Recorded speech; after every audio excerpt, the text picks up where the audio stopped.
क्रांती news, आवाज सर्वसामान्यांचा। कळवण तालुक्यातील वाडी बुद्रुक येथे 77वा प्रजासत्ताक दिन उत्साहात साजरा। कळवण तालुक्यातील वाडी बुद्रुक येथे 77वा प्रजासत्ताक दिन मोठ्या उत्साहात आणि देशभक्तीच्या वातावरणात साजरा करण्यात आला। या निमित्त सकाळी प्रभात फेरी काढून ग्रामस्थांमध्ये जनजागृती करण्यात आली। भारत माता की जय, प्रजासत्ताक दिनाचा विजय असो, जय जवान जय किसान अशा घोषणांनी संपूर्ण गाव दुमदुमले। ग्रुप ग्रामपंचायतीच्या ध्वजारोहणाचा कार्यक्रम प्रथम नागरिक लोकनियुक्त सरपंच दुर्गाताई ज्ञानदेव पवार यांच्या सूचनेनुसार नवनिर्वाचित उपसरपंच सौ चंद्रभागाताई निंबा बोरसे यांच्या हस्ते पार पडला। तर जिल्हा परिषद शाळेचे ध्वजारोहण आदर्श आजी सौ जिजाबाई केदा पगार यांच्या हस्ते करण्यात आले। यावेळी जिल्हा परिषद शाळेतील विद्यार्थ्यांनी कवायत प्रात्यक्षिक सादर केले। त्यानंतर शाळेच्या वतीने नवनिर्वाचित उपसरपंच माननीय चंद्रभागाताई बोरसे यांचा सत्कार सौ सारिका काकडे मॅडम यांच्या हस्ते करण्यात आला।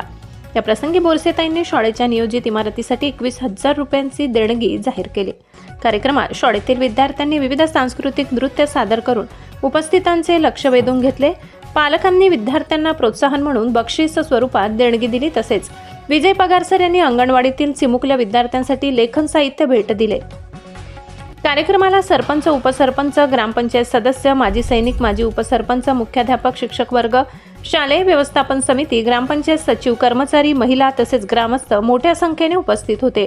महाराष्ट्र क्रांती न्यूजसाठी प्रतिनिधी योगेश निकम, कळवण। अशाच नवनवीन बातम्या पाहण्यासाठी आमच्या महाराष्ट्र क्रांती न्यूज या YouTube चॅनलला लाईक करा, सबस्क्राईब करा आणि बेल आयकॉनला प्रेस करा।